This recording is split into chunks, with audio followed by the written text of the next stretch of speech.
Hello. We are live. We are live from this special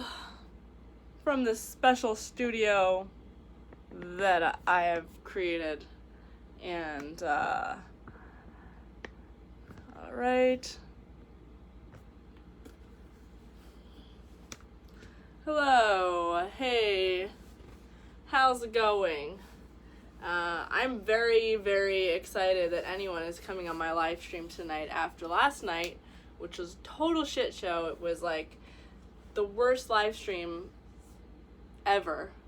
It was fun because I was with my friend. My friend Steph came on. She's the girl that you met last week. She was on my first the first time she was on my live stream was last week. She was there as she was talking about her coming out story, how she came out of the closet as a bi woman, and then she as a queer woman, and then so she came back. She was here last night. My brain is not working. She was here last night, and it was a lot of fun because we went out. We went to like the Trump hotels. They were having a watch party, and it was about Trump was making an announcement on the 2020 elections, which I have not been following. I have not been following any politics. I just saw Chuck Todd made some statement that I really liked, but in general I've not been following politics, and it has really been helping me, my mental health. It's really been helping my mental health. And so last night was fun. We went to the Trump Hotel. They had an open bar. We had a bunch of wine. And then we, I have not been, I stopped drinking, back in January. I kind of stopped drinking. But then I started again, but very, very, very, very lightly. Recently. Just, very, very little. And I feel like in order to get to that point where you're comfortable with your drinking habits, you have to just, stop completely for a while. And then when you start again, you just you regulate it. So last night it was a disaster because, first of all, we were in a loud, noisy place. You couldn't hear us. And then there was something wrong with the connection on my phone, so the connection kept going in and out. And it was very, very, we had 4 different live streams because it kept, turning on and off, and eventually I was just forget it. And because the connection kept going on and off, the live stream wasn't as good because we were just flustered a little bit. We weren't really paying attention to things, so it was kind of not fun. It was fun, but it was kind of not fun for the people watching. I was not getting good feedback. People like these live streams usually, but the feedback on this has not been ideal. Alright, so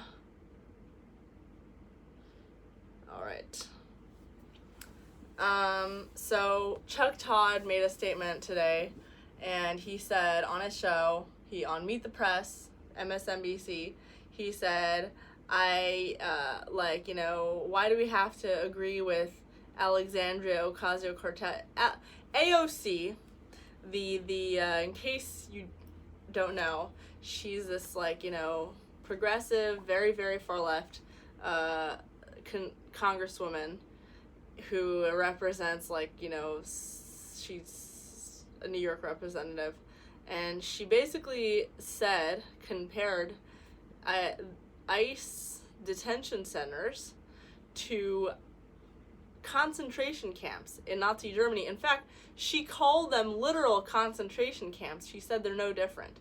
ICE detention centers where illegal immigrants are held for deportation. She compared that. She didn't compare. She said that is the same as Nazi Germany concentration camps where actual citizens were taken and exterminated as part of some sort of eugenics program to exterminate and purify the race or whatever. A really awful comparison. Very, very, very awful comparison, and dumb you know, she obviously doesn't know anything about the Holocaust, but also just like an awful, like an awful comparison. And Chuck Todd was like, guys, like, we can agree, like, I mean, Chuck Todd is a Democrat, he's anti-Trump, he's pro, like, you know, lenient immigration and all that stuff, very progressive.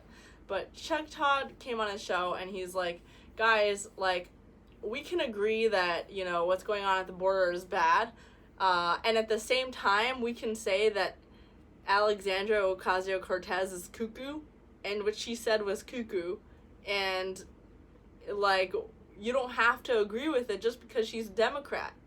Like, we can agree and disagree with different things, and not have to all, like, sheep follow, like, one group just because, or one idea just because it's coming from, like, conservative or liberal label, someone with that label. And I agree with Chuck Todd 100%. Like, we are just really following things, and he wasn't telling people to agree with him. He was literally just saying, like, if you're a Democrat, don't just agree with her just because she's a Democrat and you want to be, like, against ICE because you're a Democrat or you're progressive. He was saying, like, how about a little nuance? How about we not be stuck to our Republican, Democrat, or conservative versus liberal, because that's what it is now. Because the truth is, most people in this country are fed up with that. Most people who are not working in this are fed up with it. And I know a lot of my followers are like that too. I'm fed up with it, which is why I've been trying to distance myself from it. Like, it's not helping anybody. It's stupid. And the truth is, like, most people are in the middle. Most people don't, you know, the only reason why they're conservative or liberal, most people in the middle, independents, the only reason they end up labeled as conservative or liberal is really just because it's, like, you know, some sort of affiliation they had, some sort of label they adopted. But when it comes down to it, a lot of people really agree on the same exact things, and they're just really saying certain things or like labeling themselves in certain ways just to follow, like, a pack, and just to be, you know, just because they have to in order to be, like, part of society. But why should you? And I don't think this is a very controversial thing to say, but for some reason Chuck Todd is getting so much heat over this, and they're all like, why don't you go and work on Fox News? Traitor! What are you doing? Why are you ruining the MSNBC name? Why don't you go and work in Fox? It's like, no, Fox, you're basically saying Fox News is like totally unbiased, because this guy is just saying that why don't we have some nuance in our politics, and why do we have to agree with AOC just because she's a Democrat? He's not saying anything controversial. And by you saying that he should go and work at Fox just because he said that, you're basically complimenting Fox. You're basically saying Fox News is so unbiased, and they do not care about political labels, and they don't use words like leftist or, you know, triggering, or, you know, like, you're basically saying that Fox News is, like, perfectly non-politically biased. And if that's what you believe, go ahead, but don't think that you're in any way insulting Fox by saying that Chuck Todd should go work at Fox just because he did not want to align. He did because he thinks that people take partisanship too seriously. Mad Magician for You in the comments says, we should vote on issues, not party. I agree. We should vote for issues, not party. And sometimes you do end up on a side just because, like, you know, most of the things you believe or agree with happen to be on one side. But, like, it's very rare that, like, every single one of your ideas and beliefs will like 100% align perfectly with like one group's. And so I feel like right now nuance would be something that really would help. And shrooms. If everyone just took shrooms, like the world would be a better place. And I have never done it. I really want to do it. So someone is complimenting me on my Chuck Todd impression. I wasn't even trying to do an impression. I was just saying what he said. Here, you want to see a quote of what he said? Let me read you a quote from what Chuck Todd said. It's very not controversial in any way.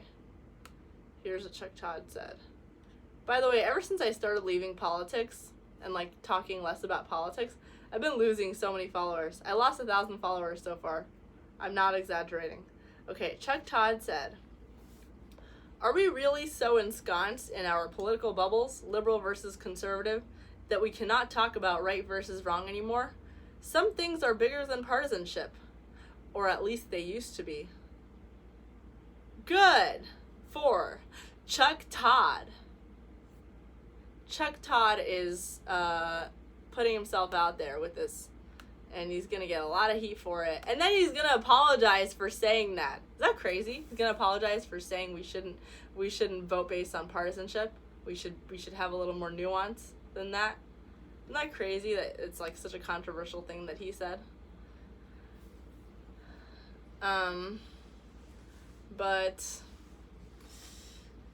But I'm glad there are people like him who are coming to their senses, and I know that there are a lot of other people who are the same way, and as time goes on, more and more and more people are gonna join the independent bandwagon.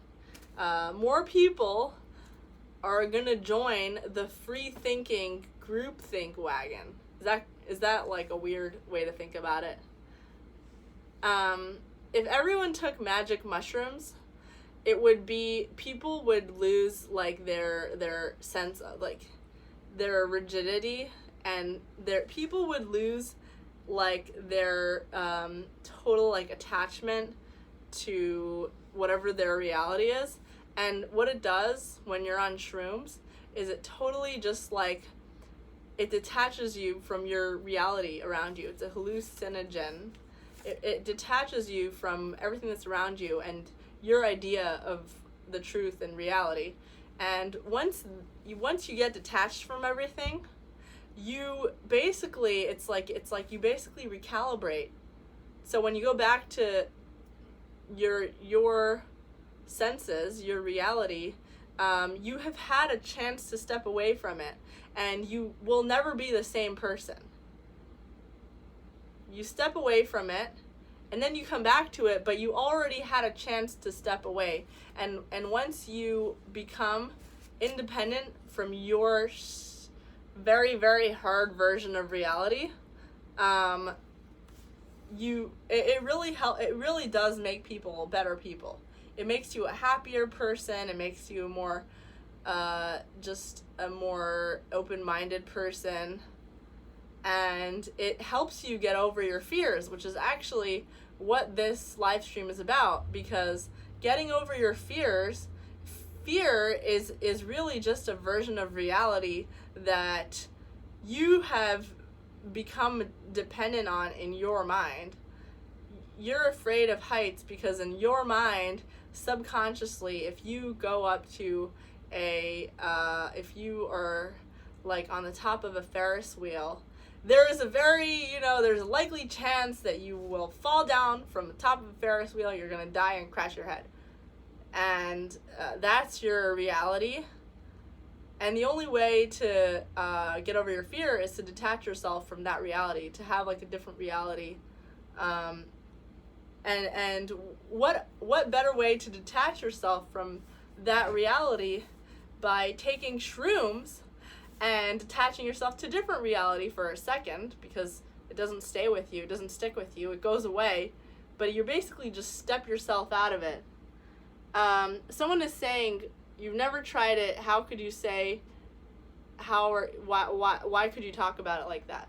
the reason why I could talk about it like this, and I do want to try it, but the reason why I could talk about it like this is because I really, really studied it a lot in undergrad. We did, my friends and I, my classmates and I in undergrad did like a whole, we did like a whole study or whatever you call it. We made like this whole website and like advocating for magic mushrooms to be legalized. Right now they're like a class 1 substance drug. They're not legal. They're only legal for like certain clinical trials. And the reason for that is because Big Pharma is controlling our policies. Big Pharma has major lobbyists in Congress, and they're basically, it's a total business, and there's no reason why magic mushrooms and other hallucinogens in that class, the psilocybins, should be illegal, because they're not addictive. Why is alcohol legal? Honestly, why is alcohol legal and magic mushrooms are not illegal? It actually doesn't make sense to me, because alcohol is killing people. It's ruining people's lives, and it's it's not the same. Alcohol should not be legal. If you're gonna make hallucinogens illegal, and if you're gonna make weed illegal, magic mushrooms aren't even as, like, they're even less than weed. I mean, marijuana is also pretty harmless, but magic mushrooms are, they're less than weed. If you're gonna make those things illegal, then alcohol should be illegal, in my opinion, because alcohol is bad. It's bad for you, and it it's I watched when I was an operating room intern. I have lived many lives because I have short attention span, so I've had so many jobs. It's crazy how many jobs I've had, and I'm 25. I've had so many jobs that it's embarrassing how many jobs I've had, because of my short attention span. But anyways, one of my jobs was I was a hospital, an operating room intern. So I got to watch a lot of surgeries take place, and one guy, it was like his second liver transplant, and he was an alcoholic, and I'm just gonna say it was the most disgusting liver I had ever seen in my life. It was like, it looked like if you took a liver and then you burnt it, but then you also if you took a liver, you grilled it, and then you also you took a pokey thing, and then you poked it, and then you it had boils all over it. So not only did it look burnt, it also had little bumpy boils all over it, and it was the most disgusting thing that I'd ever seen. They had the healthy liver, and basically what they did was it all happened in one day. It was crazy. So they basically took this guy's liver. They did a surgery. Okay, I'll tell you how they did it. So they had two sets of surgeons. They had two sets of people. They had the surgeons in the operating room. The surgery itself was it was 9 or 10 hours long. Can you imagine being a surgeon and working on somebody for 9 or 10 hours straight, on your feet, working on someone for 9 or 10 hours straight, and you don't even take a break? They can't take a break because I wasn't even inside the operating room the entire time. I was going in and out. I was hey, I'm gonna go have lunch and come back. These surgeons were working on this patient the entire day, not even a single break. They can't take a break because this guy is gonna die if they do. So anyway, so what happens is they take this guy to the operating room. his liver's collapsed because of his alcoholism, because he had poison totally destroy his liver. And so they're doing this, so and they do it, and they basically find like they found a donor, some dude who was donating his organs died, and he was in the Bay Area. So basically what they did was the surgeons started doing the surgery.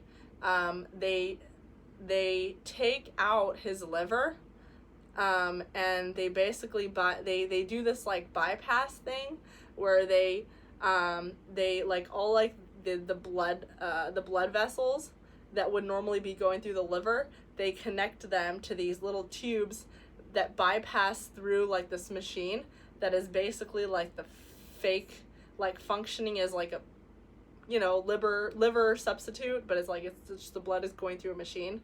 And they do that while they take out the liver and they're switching it. So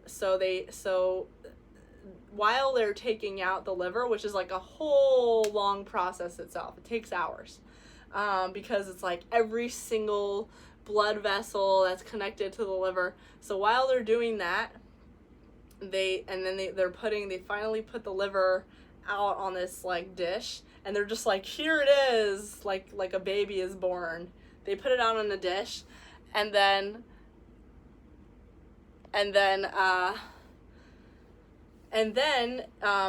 while they're doing that, another set of people fly to the Bay Area, pick up this guy's liver, the donor's liver, and then they fly back with it to LA, which is where the surgery was taking place. And they come with a helicopter, a helicopter or something, and they fly back, and they bring the liver and into the operating room, have it ready, and they like immediately switch. Like, this liver was inside another man earlier that morning, and then like a few hours later it's being inserted in another man's body. It was the most bizarre thing ever.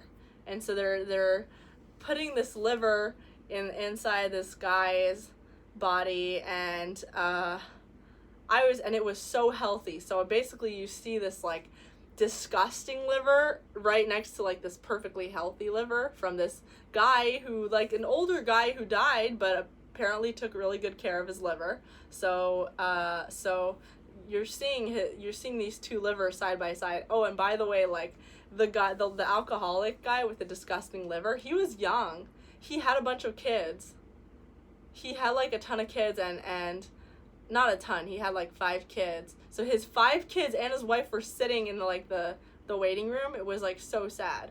Like, I was like, what a loser. I'm sorry if you're an alcoholic. I don't mean to call you a loser, but it's like, don't have a bunch of kids if you're an alcoholic. Children of alcoholics suffer a lot. So if you're an alcoholic, get over your drinking problem and then have kids. So this young guy with kids, little kids, has disgusting liver, and he's getting the liver of like this older guy who had a perfectly healthy liver. And all I could think of while they were putting the liver inside of him, I'm like, this is his second liver. Like, this is his second chance. And he's totally gonna screw it up again. And they're gonna have like a third liver transplant. No way. Let the guy deal with his own liver. Let the guy, I'm sorry to say this, but like, I don't know. I don't know what to say. I don't want to judge people. But like, this guy is having his second liver transplant. He's gonna destroy a second man's liver. A second other man's liver. Like, this liver could be going to someone with like an actual liver disease. Like, I don't know, like hepatitis or something, like a really bad form of hepatitis or something. And they're basically giving this liver to a guy who, destroyed his own liver. So anyway, alcohol is bad, and it should be illegal, in my opinion. If you are making shrooms illegal, then alcohol should be illegal too. And the crazy thing is, like, we can't even do research on a lot of these drugs because they're just illegal. And prescription drugs, a lot of prescription drugs are good and healthy. I've become a lot more comfortable with prescription drugs lately, but at the same time, they still have a lot of side effects. They still can be very dangerous. And why should they be treated so much better than these other drugs? The reason, like shrooms is nothing bad as psilocybin.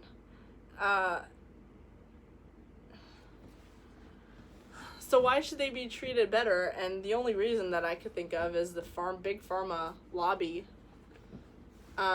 which is it's dumb to me. It's just like a really dumb thing. Oh, LA Child is saying, why do I have to pay for livers for an alcoholic? By the way, I'll tell you another thing. This guy, it was obvious he wasn't paying for this new liver. Like, I mean, this guy looked like he was from like a, he was not paying for his own liver. And I feel bad. Like, I actually really felt bad for the entire family. Like, watching it, it was very hard to see. But at the same time, it's like, I don't know. I don't know what to say. Just don't, like, I understand if you're very poor and you're miserable and life is just giving you shit one after another. I understand it, and it's like the worst thing ever. And, like, I don't want to take that lightly. At the same time, like, if you're going to turn to alcohol and totally screw up your life, don't have kids. Like, wait until you've done, like, a 12-step program or whatever. Not 12, wait until you've gotten over your alcohol problem. Do whatever you need to do. If you can't get over it, don't have kids. Because, like, I don't understand it.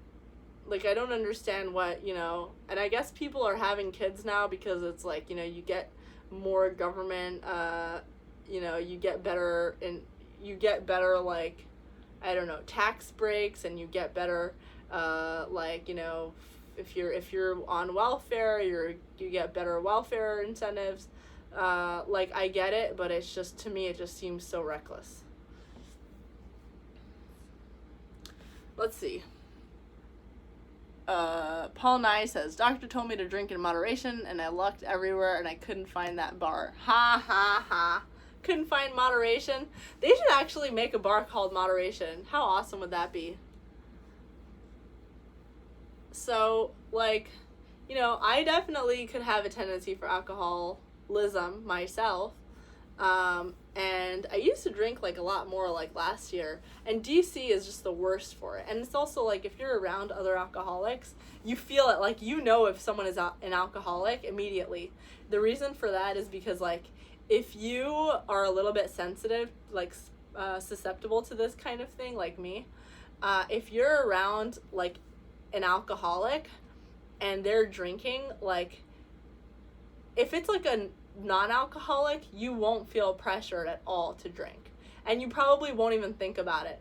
Like, they might be drinking and you won't even think about it. Like, if you weren't gonna actually get a drink yourself, you might not even, but if it's an alcoholic, like, you will end up drinking because of that person, because, like, especially if you're like me and you're very susceptible to this kind of influence or whatever, because they will, like, pressure you to drink. And then you will also give in, and, like, they'll have drinks and they'll be like, here, drink this, and, like, you don't want to. And the thing is, like, there's so many psychological things associated with it, but, like, they are totally dependent on this alcohol to make them just totally relaxed and happy and just content with everything. And when that happens, you, like, the vibe transfers to you, and you're like, wow, I'm so much more happy and relaxed because this person's having alcohol and this person really wants me to have. And so like being around alcoholics can make you an alcoholic. So that's like another thing. Like Washington D.C. has the highest rate of alcoholism in the country, and it's very, very hard to not drink. And so like the only way to like not drink is to just the easiest way to drink in moderation is to just not drink at all, because like then you could just be like, I don't drink, and it's like it's just like a total barrier that you put for yourself, so you don't get like all these like little like gray areas. Like you don't like you don't like get an inch and take a mile or whatever you call it. But honestly, I think alcohol should be illegal, and yeah, and shrooms should be legal. Make shrooms legal. Make shrooms legal. And I want to become a shrooms advocate even before I've even tried it, just because it makes sense to me. But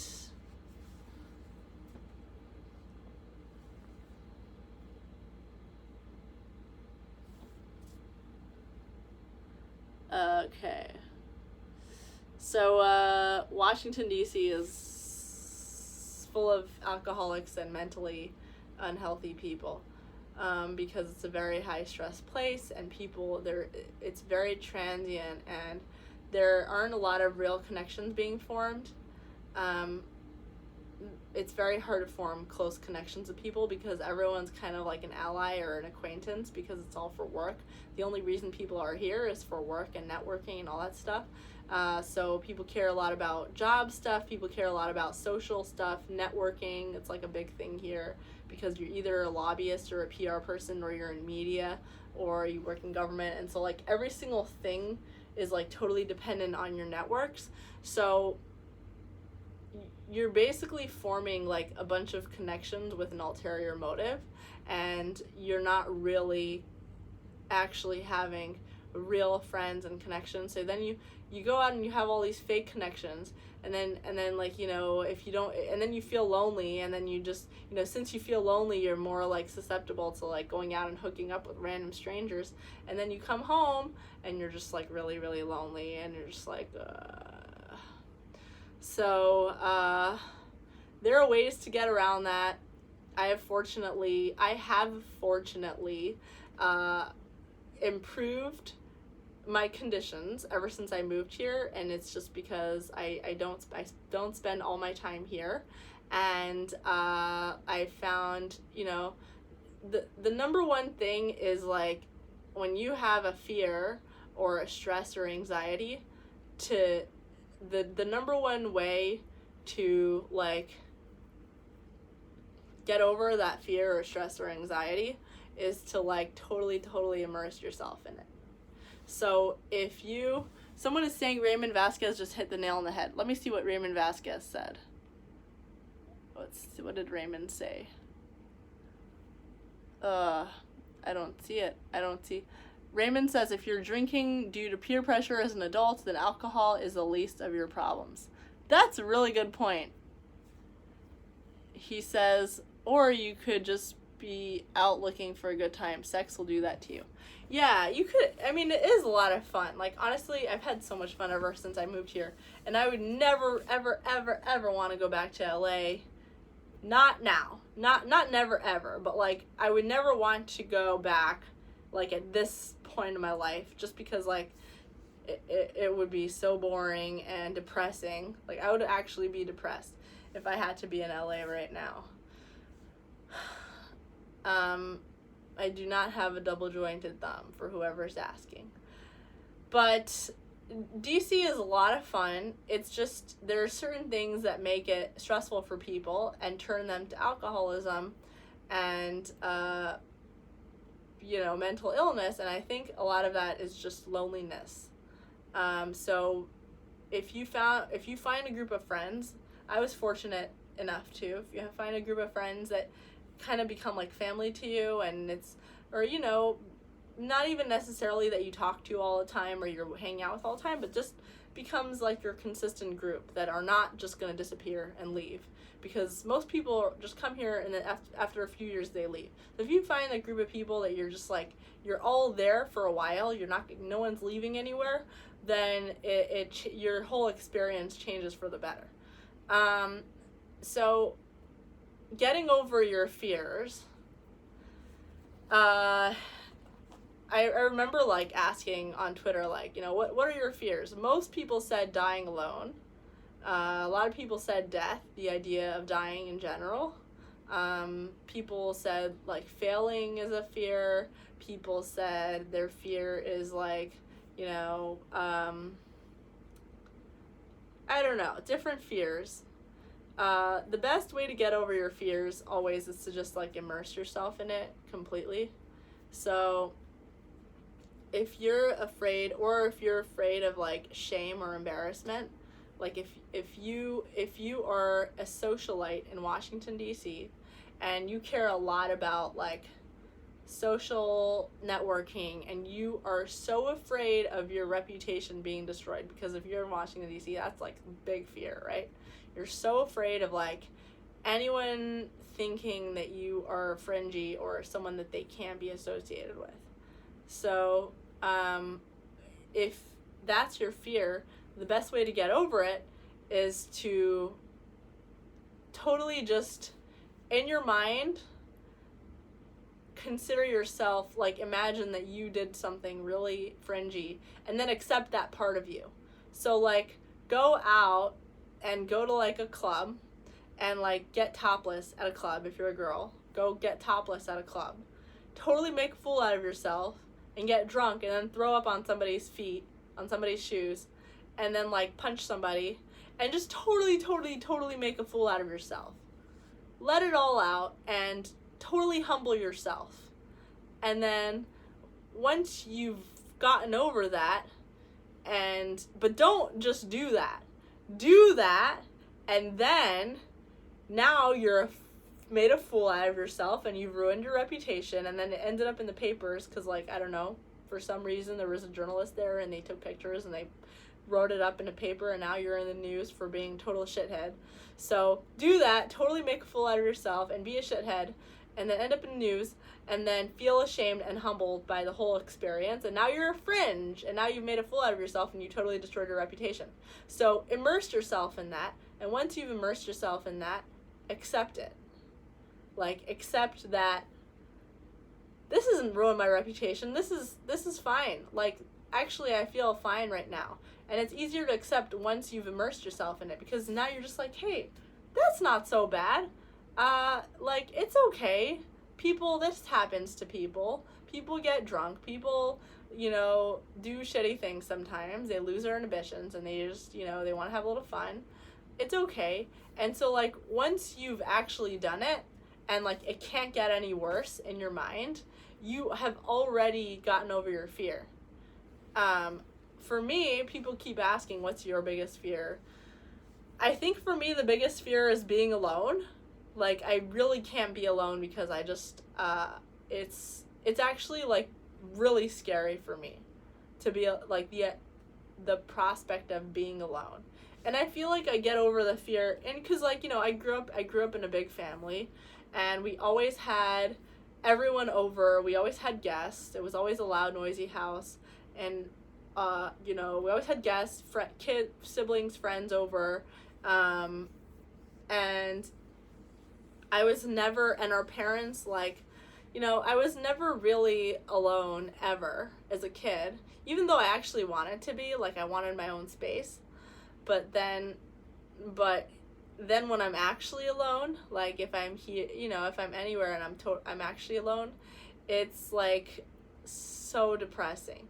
Also, like, we were always at social events. Like, there was not a day when I wasn't alone. When I was alone. There was not a single alone day. I was always at events, always doing things. And so, like, the idea of not having that around terrifies me. It's like the reason why I want to have a big family. I mean, part of it is, like, I want to have a big family, but also part of it is, like, I can't imagine just, like, it just being me, and then maybe like one kid or one other person in the house. So yeah, anyway, being alone is the scariest thing for me, and sometimes, like, if I'm alone, I will literally panic. Like, oh my god, like, what's gonna happen? Like, what am I gonna do? And I'm gonna die alone. And, like, you know, I'm 25, but, like, I'm gonna die alone. Not gonna end up with anyone, and then I'm probably just gonna, like, you know, end up with a bunch of cats, which I'm allergic to, so that would actually be, like, really awful.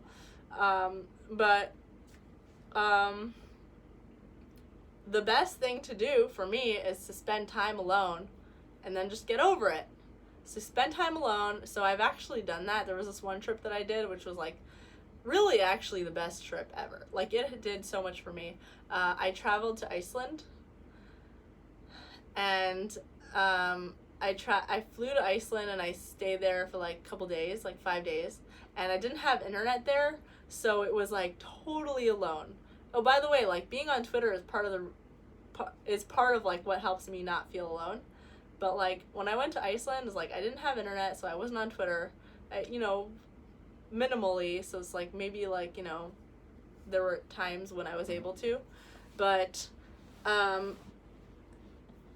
was like the beginning. There was, like, you know, I was panicking while I was there. I was panicking, but at the same time, like, being there did so much for me. Like, I got used to just being with my own thoughts. I was forced to be with my own thoughts. And, like, when I came back, I became a lot calmer. Like, a lot okay with sitting around by myself, maybe reading a book. And it was such a change from, like, the few days before. Someone is complimenting me on my Twitter. Actually, you saw 2 people. Thank you so much. Like, honestly, thank you. I was so embarrassed last night for my live stream because, like, it was really choppy and it was really just, like, bad quality, and it was really embarrassing a lot. I want to bring Steph Black is the guest that I had on. I want to bring her back so we can do like a proper live stream. Someone is saying solitude is a time of reflection and reevaluation and research. Yeah, I can agree with that. Like, being alone is the best way to get over your fear of loneliness, because you're not going to be alone forever by spending this amount of time. So here's the thing, like, this is my fear.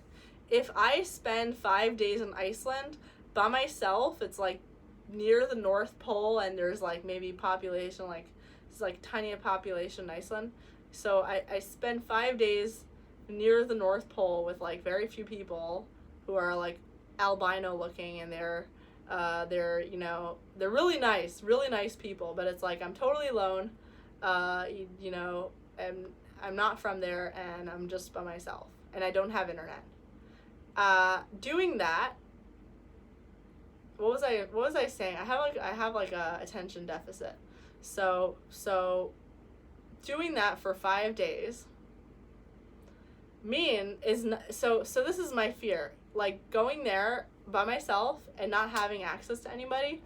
My fear is doing that is then everybody else here is gonna forget about me. Everybody on the internet is gonna forget about me, and everybody in my life is gonna forget that I exist, and then I will have nobody, and I will lose all of it. Everyone's just gonna leave me. Like, you're all gonna leave me, and you're not gonna follow me anymore. You're gonna go and follow some other stupid chick, and then you're gonna go, and then all my friends will be like, who's Pardes? Yeah, she left. She's in the North Pole, and they will make new friends, and then have a good night, LA child. And so everyone will just totally just leave me, and that's terrifying. So it's like, I want to have some time alone and self-reflect and be at peace, but I'm also terrified of losing my connections if I dare spend some time by myself. And that fear is totally irrational. The reason that fear is irrational is because if you lose your friends and connections just from spending some time alone, they were never friends or connections. You were already alone. So you're not going to feel less alone. You're not going to feel less alone. You're just going to be getting rid of that illusion that you're not less alone. So, like, you were already alone, but you had the illusion that you shouldn't feel lonely because you've got all these people around you. So when you leave, when you step out of that and you go and spend some time by yourself, some people do it for like a year, you're basically shedding that illusion, because the people who leave and and forget about you they were never with you in the first place. They were actually making you lonelier. So you don't want people who make you lonelier. And that's like another thing with loneliness. It's like you could be around so many people and still feel very lonely. And it's not like, oh, despite being around so many people, I was lonely. It's not like that. It's like, because of those people, you're lonely. If you were not around those people, you actually would not be that lonely.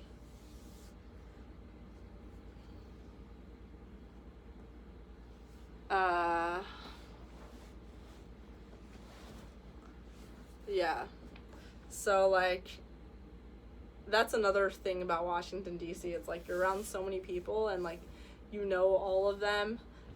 But it's like just knowing all these people makes you feel lonely. So, like, the thing that makes me feel less lonely is not hanging around so many people that I know and just hanging around people who are, like, my immediate friends.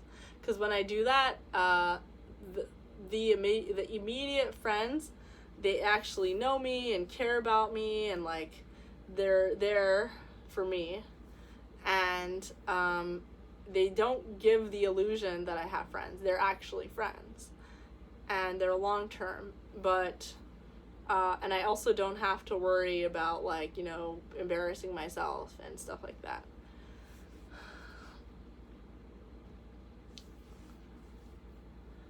You call a tweet says, are you okay with friends who are willing to be critical if they think they should be?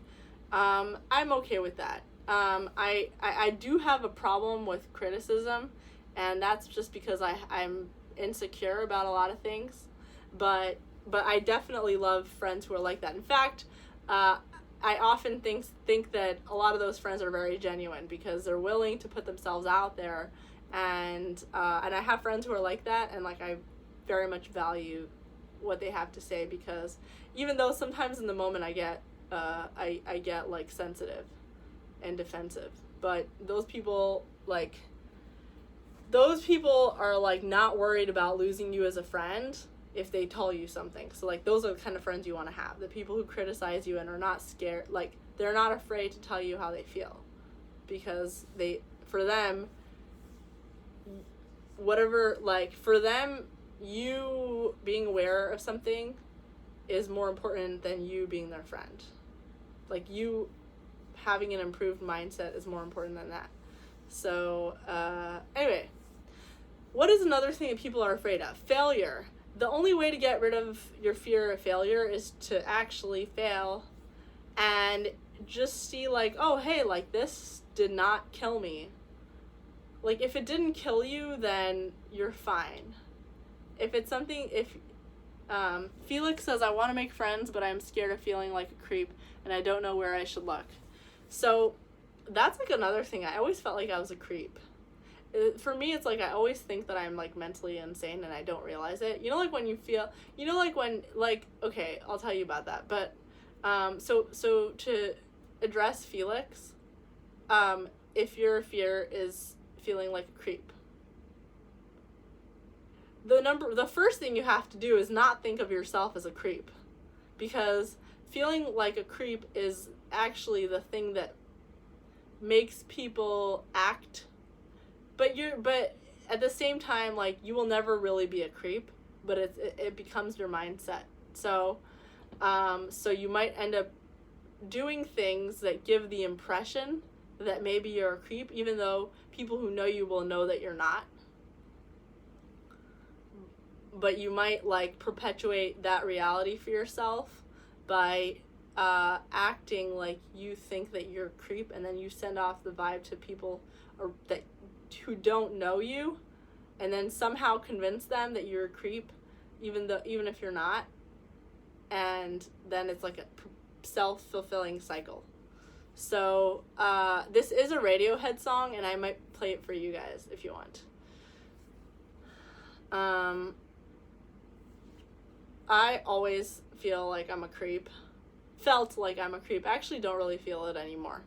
But I used to feel like I'm a creep.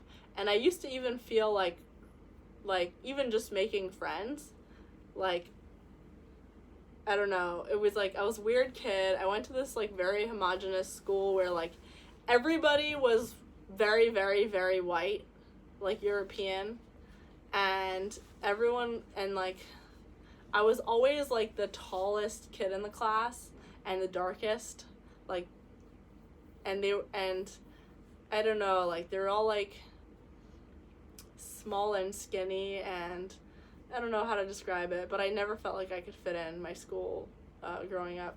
And I also just felt like I was too much for people, like too weird, too like in everyone's faces. I was kind of annoying, and I also always thought that I had like a mental problem. Like I thought, like when you see a story about someone who's like totally crazy in the news or something, you see like someone's delusional or whatever, and you're just like, hey, is that me? Like, am I crazy and I don't realize it? So like that's how I am all the time. And I know I see a lot of people who are like that too. It's like every single second you're just thinking like, am I crazy?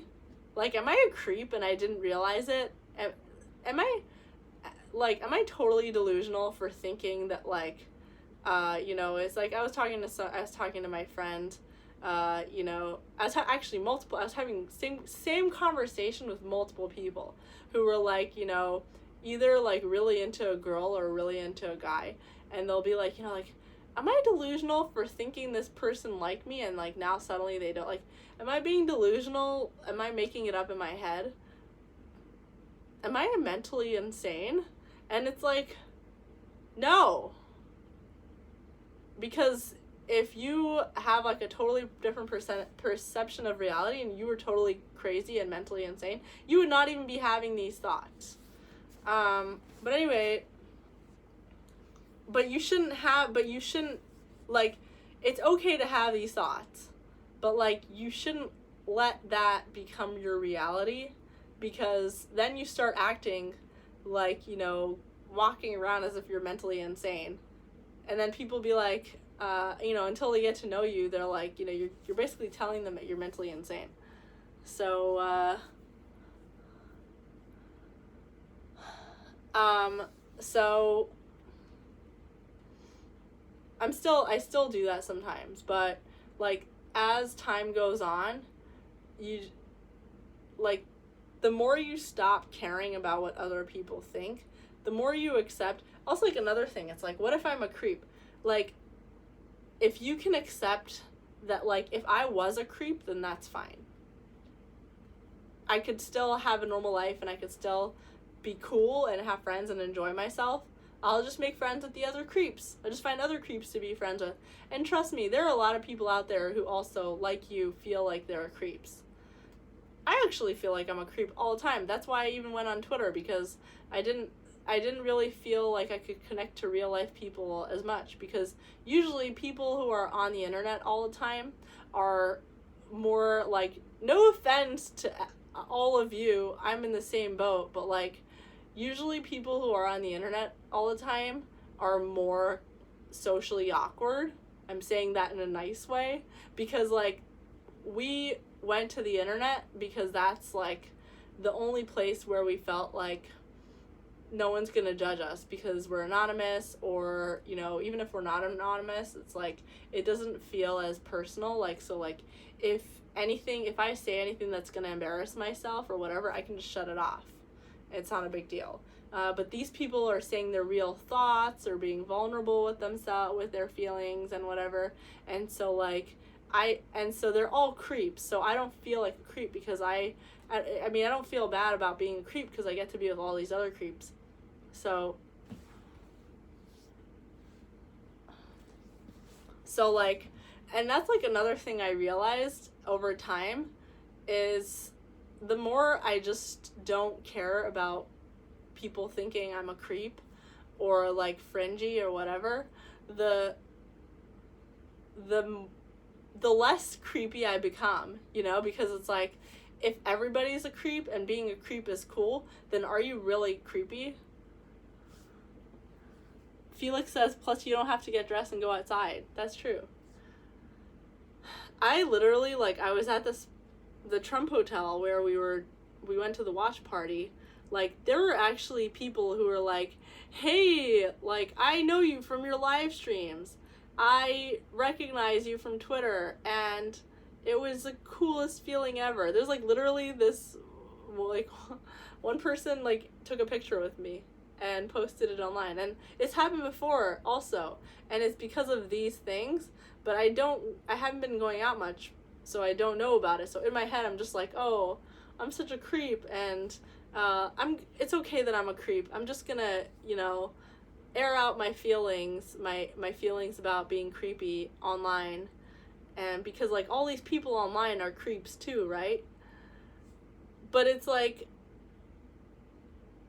and that's what I'm realizing is, like, wow, I'm actually not a creep because all these other people also feel like a creep like me.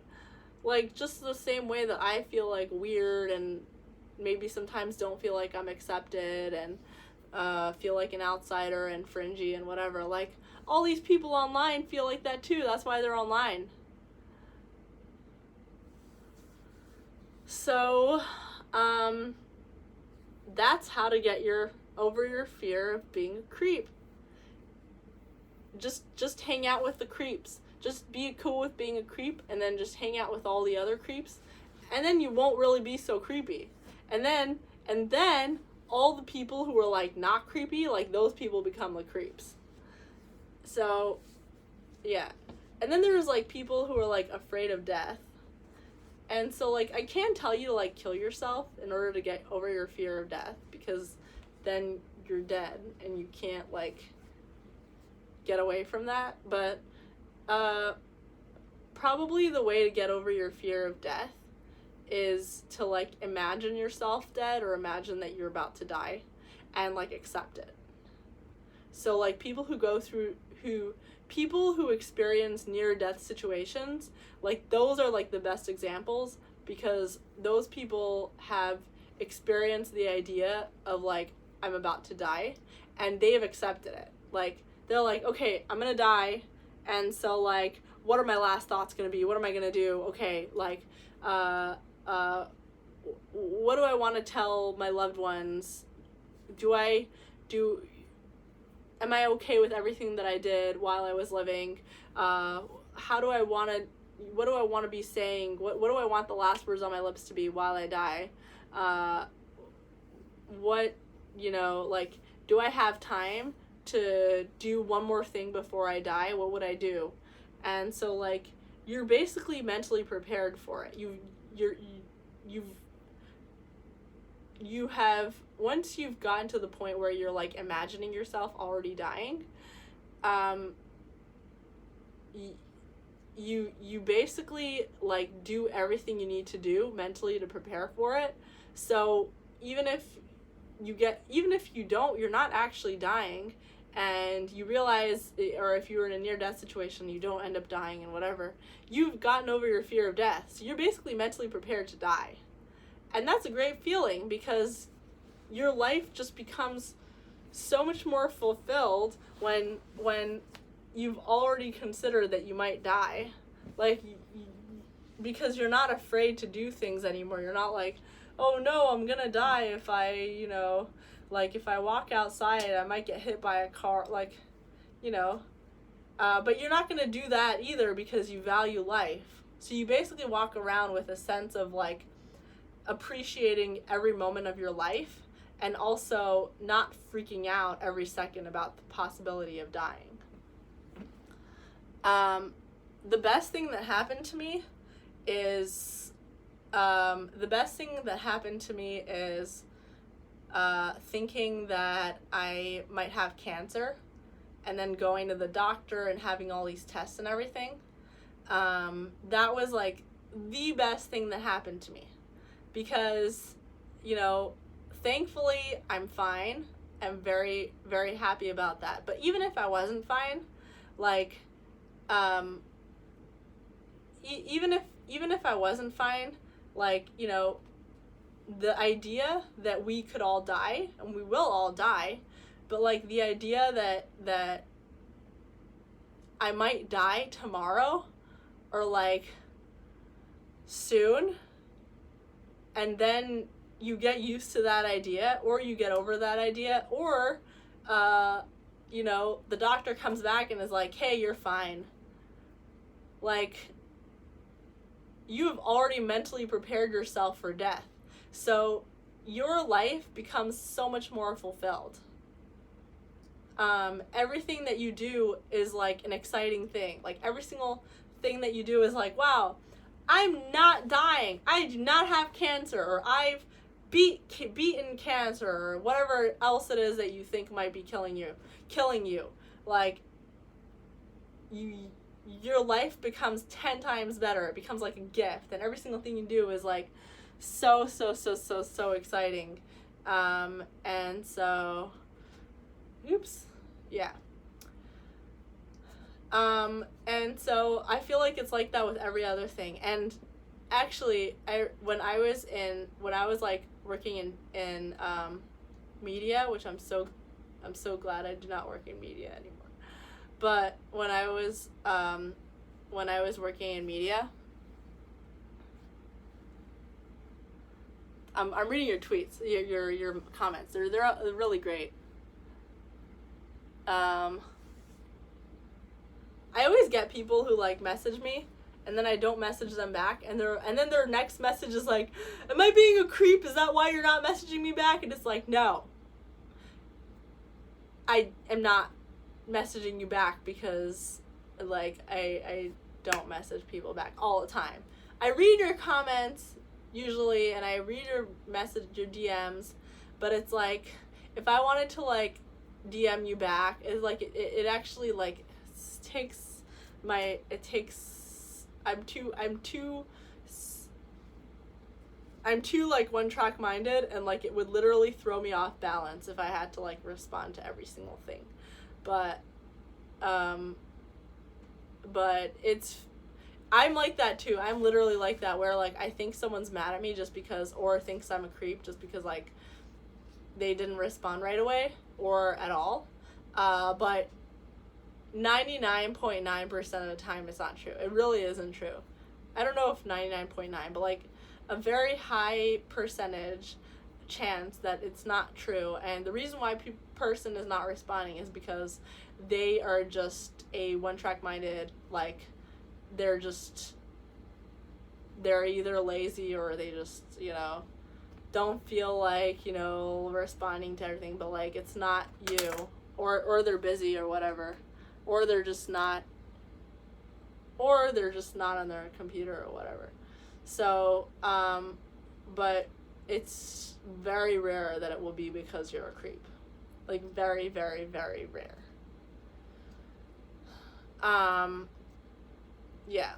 So anyway, when I was in working in media, I was an editor. That's like 2 years ago. I was an editor a little more than 2 years ago. But I was an editor at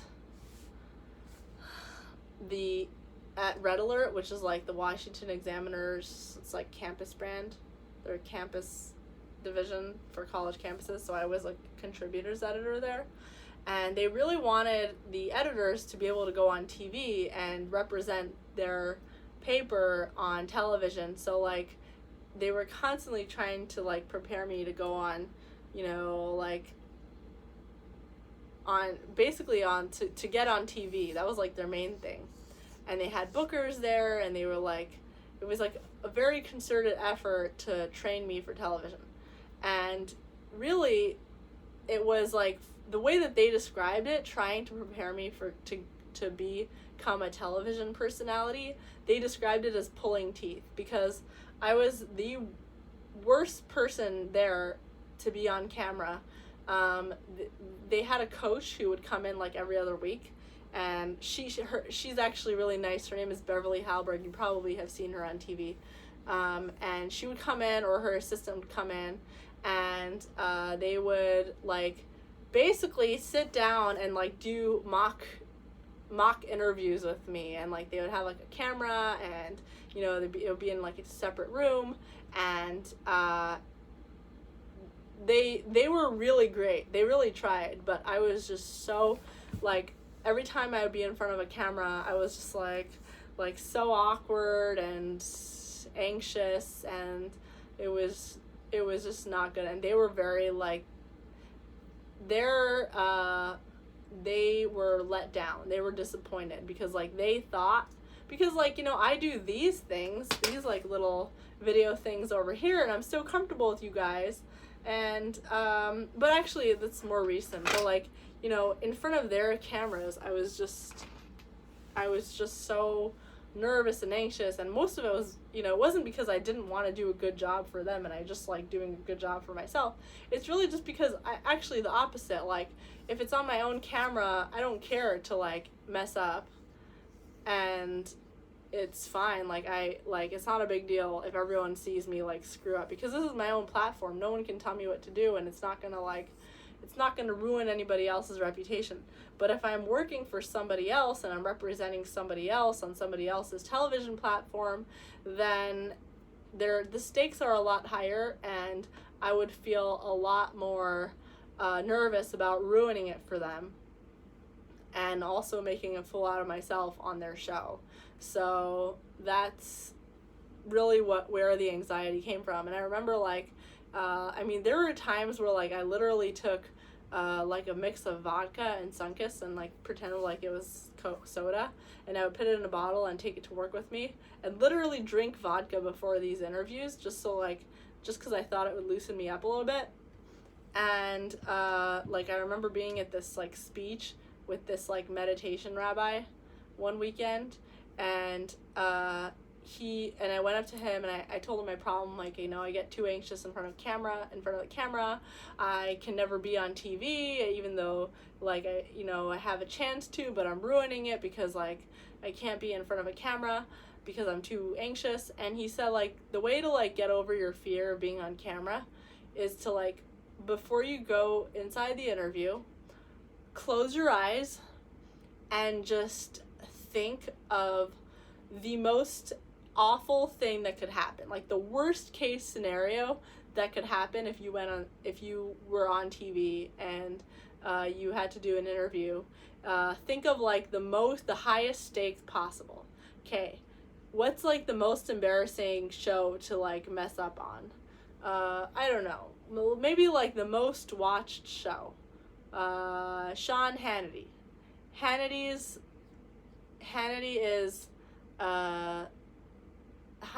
show is the most watched.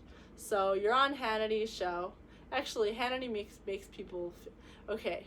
What if you were on Laura Ingraham? I used to work for Laura.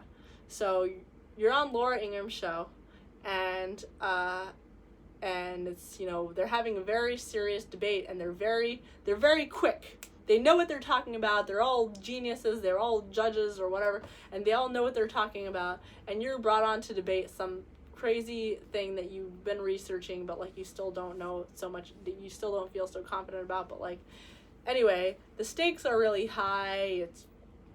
You're nervous, and so imagine yourself in that situation, the most highest stakes scenario, the worst situation possible, where you're not prepared and they're talking about something you don't know, and everybody on that panel is a genius. And then imagine that you just made a total fool out of yourself. Imagine that someone is saying presidential address. That's even better. Imagine you were giving a presidential address, and it was in front of everybody, not just Laura Ingraham. It was all these very, very serious, very critical people who just know everything and are very, like, just they're about to, like, pick apart every single thing you say, and you have to talk about this topic that you don't know about. And then, so, like, imagine that, and then imagine just the total worst flop ever. Like, you get up on the stage, and then you burp, and then, like, at the same time as burping, you, like, like, the most embarrassing thing ever. Felix says, and then your mom comes and embarrasses you. And then your mom comes and embarrasses you. Your mom is like, yells at you for being incompetent in front of the crowd. And then you forget everything that you were gonna say, so you start to stutter, and you're like, and then you burp again, and then you, like, and then you forget everything, and then, like, someone asks you a question, and, like, you didn't hear it because you were so focused on the fact that you just burped, and then, like, and then you trip over your feet, and then you realize that, oh shit, I have a shit mark, what is it called, skid mark, on the back of my pants. And then someone say, and then trip and fall on the stairs, and then stain on your shirt, and then and then you burp again, and then and then you get off stage, and then you lose your job because it was, like, the worst thing ever, and you're so embarrassed by it. Oh, and then by accident, and then you're like, oh shit, and then, but you forget that the mic is still on, so then you say something, like, something, oh shit, and then you say, like, the worst thing possible, like you, like, I don't know, you say, like a racial epithet, or like homophobic or whatever. You just say something that's gonna get you in trouble. You say, like, I don't know, and everyone's laughing at you, but then the mic is still on, and you don't realize it, and everyone heard you say that racial epithet. So then you lose your job, and then nobody wants to talk to you anymore, and your friends are like, ugh. And so your friends don't even want to have anything to do with you because, like, they don't want to be associated with you because, like, you've embarrassed all of them. And then, like, you're basically left with, like, you're basically just screwed up your entire life. And then now, like, all these social justice people want to kill you. And you don't have a job, and nobody's ever going to hire you. And you have skid marks on your pants. And burped. Like, so imagine that happening while you're closing your eyes before you're about to go inside your interview. When you open your eyes, you're just like, wow. Okay, that's, like, the worst thing that could happen. And just keep that in mind. You come out, you have to do this, you have to focus on that for, like, 5 minutes before you're about to do the thing. And then you open your eyes, you have the worst case scenario in your mind, you're like, okay. It hasn't happened. I'm fine. I'm still fine. And then you go and do your interview. However, like, shitty your interview will be, it won't be that bad. It won't be as bad as that. So you're going to be like, hey, you're in the interview and someone asks you a question. You're like, actually, you know the answer to this. Oh, that's great. And you feel so confident. You just, like, get in the conversation. Oh, that's so great. I still haven't burped yet. Oh, look. And then you, like, glance down at your pants. You still don't have a skid marks and you have no stain. And you're still there, and, everything's so great, and you're like, okay, the mic is still on, it's normal, and you're like, wow, this is, like, so great, and so, like, you basically, go in and come out, like, fully confident, because you went in with, like, the absolute worst case scenario in your head that you had accepted before the interview, because you meditated on it for 5 minutes, and it really works, guys. Like, it really works. Anytime, it really works. Like, it works for these live streams, too. Like, sometimes I really feel like I'm making a fool out of myself. Like, really badly fool out of myself. Because I'm doing these things in my pajamas. You see this? It's like a pajama shirt. I'm not, this is actually like my pajamas. Like, I'm actually gonna go to sleep wearing this. I'm gonna go to sleep after this thing. I'm gonna go to sleep and then wake up really early. Like, and so, like, sometimes I get really embarrassed by how amateur this is and how, like, not prepared this is and how, like, low quality it is. Like, last night the stream kept going on and off, and then, you know, I get embarrassed by how I'm not, like, dressed up or anything like that. And you know, my hair is, like, you know, it's, like, still wet. I haven't fixed it. And, like, then, but I just accept it. I just think to myself, you know what, it's fine. It's fine that this is the most embarrassing thing ever. And everyone is probably gonna think that I'm a loser and total just weirdo who is just totally unaware of how weird this whole thing is. So, like, then accept that and accept, like, the worst possible scenario and accept that, like, okay, probably no one's ever gonna want to talk to me because this is so embarrassing. And then once you've accepted that and you do your live streams and you're just like, okay, that's fine. And then you're fine. And then you go on the street and you're like, oh wow, people are still engaging with me. Oh wow, people actually love it. Oh wow, like, this is actually working. And so then it's all fine. I'm a loser, baby, so why don't you kill me? Do do do do do do. Do do do do do do.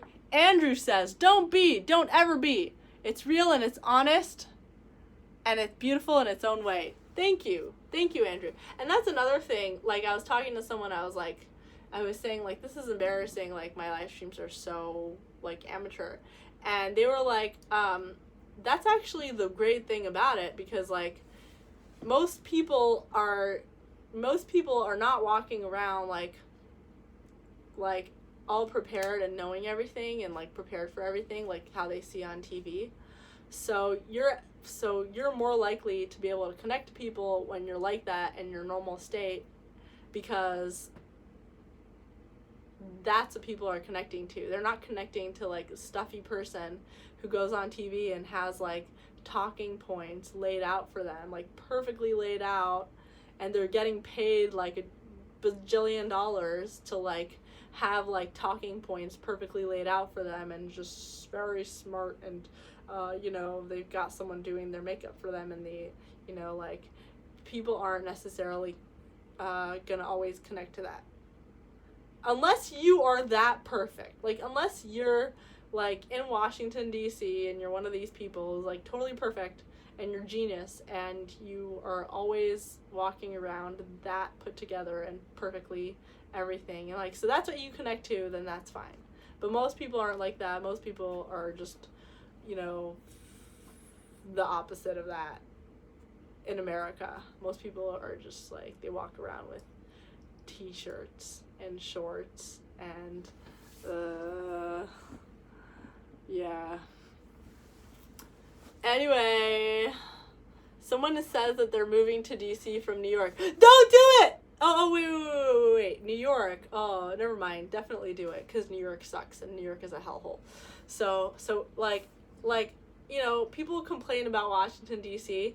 Washington, D.C. is not as bad as New York. New York is the absolute worst. Like, if I was to say, and, you know, like, Washington, D.C. might be the capital of alcoholics and mentally unstable people, but it's still not as bad as New York. New York is still the worst. New York City, I mean. Andrew says, believe it or not, bleach blonde talking heads throwing talking points past each other gets boring fast. Yeah. Everything that happens too fast. Like, yeah, exactly. No hate on bleach blondes. There are a lot of great bleach blondes out there. When I was in Iceland and everyone was bleach blonde, like, it was just, like, a whole country full of bleach blonde people, and they were all, like, related to each other. That was, like, another funny thing. But yeah, like, people don't want to watch talking points, and that's, like, the thing, that's really what I realized from doing this live stream. I made a post the other day. It was, like, in the past 28 days, like, my analytics from Periscope and YouTube. Just Periscope and YouTube, because I don't know who watches on Twitch. Some people watch on Twitch. But anyway, so Periscope and YouTube, from the past 28 days, I had, like, basically almost half of the amount of viewers that CNN gets on a bad day. Which is pretty big. Like, CNN is, like, a huge cable network, and they put so much money into, like, all their stuff, and, like, they've got, and their entire network, by the way, like, they've got all these different hosts, you know, Don Lemon and Chris Cuomo and, what's that guy's name? Jim Acosta, and all these people, right? And so, like, CNN puts so much money into these things. They've got, like, professional, experienced talk show hosts, and, like, it's, like, a real, they're a huge cable network, and, they've got people who are trained to do this, like, their whole life, and this is, like, the top echelon of society. And then there's me, like, I had literally no preparation for this. I'm totally doing this by myself. I haven't put a penny into it, and I've only been doing this for, like, 2 months. And so, like, and this tripod that this is sitting on is, like, my friend bought it for me.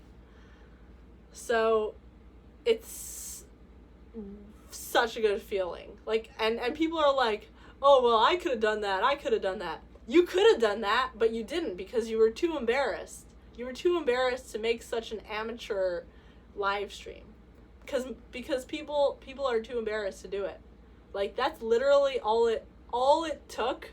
All it took was to be like, okay, it's fine. Like, I don't care if people see this. I'm just gonna do it because I enjoy it. And you didn't do it because like, who cares if you were able to do it? If you didn't do it, then, you know, whatever.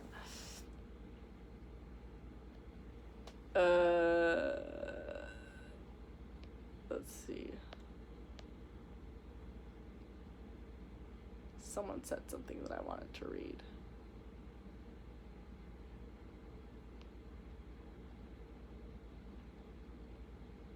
Oh, wow. Brian Morris says, one who that exalts oneself shall be humbled, but one that humbles oneself should be exalted. I like that quote. Yeah, I like that quote. Anyway, TV is dying, but at the same time, like, TV still is, like, a big part of society and culture, and they still have a lot of money. Like, advertisers pay so much money to get their ads on TV. I work in PR now. People pay so much money to get on TV. It's crazy. And I feel like it's, like, still boomer society is like that. Like, once people start catching on, like, the new generation is not going to care about TV. The new generation is going to pay lots of money to be on, like, people like me, like, to be on live streams like mine. You know what I mean? And I'm little still, but, like, other YouTubers, like, people pay that money to be on the shows of YouTubers. They won't be paying for TV anymore.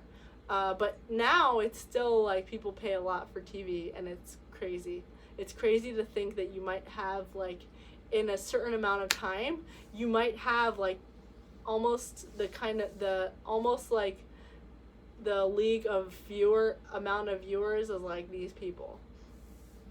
But yeah, like, if you're ever thinking of doing this and you're afraid of putting yourself out there, you literally just have to do it every day, and just do it, and just not care about what people think, and just totally be, just totally not be. And someone, I think it was Felix, said, do you watch your own videos?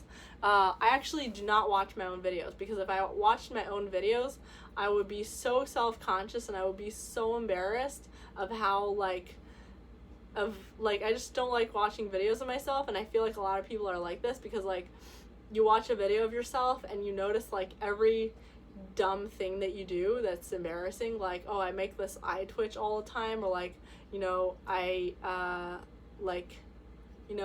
scratch my nose in a weird way, or, like, my shirt's weird or whatever.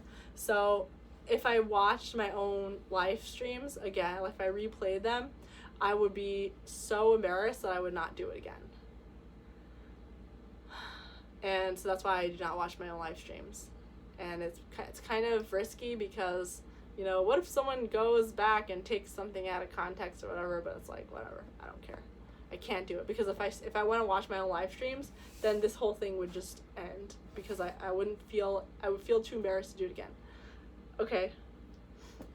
Thank you for watching tonight, and I'll see you all tomorrow night. Tomorrow night's live stream will start a little bit later because I will be coming back from flight, and tomorrow night's live stream will have a really cool guest, tentatively, former CIA agent who has been in the CIA for 9 years. He was an intelligence officer for 9 years. He served in Iraq. He served in, mostly in Iraq, but all over, been involved all over North Korea, Central America, the Middle East, everywhere in the world this guy was, and he was like a, very important person in a very important part of the intelligence world. And so he's going to come and talk to us about how it was. And obviously he's not going to give us all details and stuff, but he's going to tell us cool information that it's cool information. Anyways, so we're excited about that tomorrow night. And also anyway, it's going to be a little bit later, so don't be waiting for it at 8. Probably going to be closer to 9, around 9, maybe even 9:30. So see you all tomorrow night around 9:30, and I'll announce it too on Twitter if you're on Twitter. And if you're not on Twitter, then if you're on YouTube, you'll get a notification. Don't forget to subscribe to my YouTube channel in case you haven't, so you get these notifications, when I go live. And like this video if you're on YouTube. Heart this video if you're on Periscope. Just hit the screen so it's a bunch of hearts. I honestly don't know what the hearts do for me, but it makes me feel happy to see the hearts, so that's literally the only reason why. And like the video on YouTube. That actually helps me. That I know how it helps me.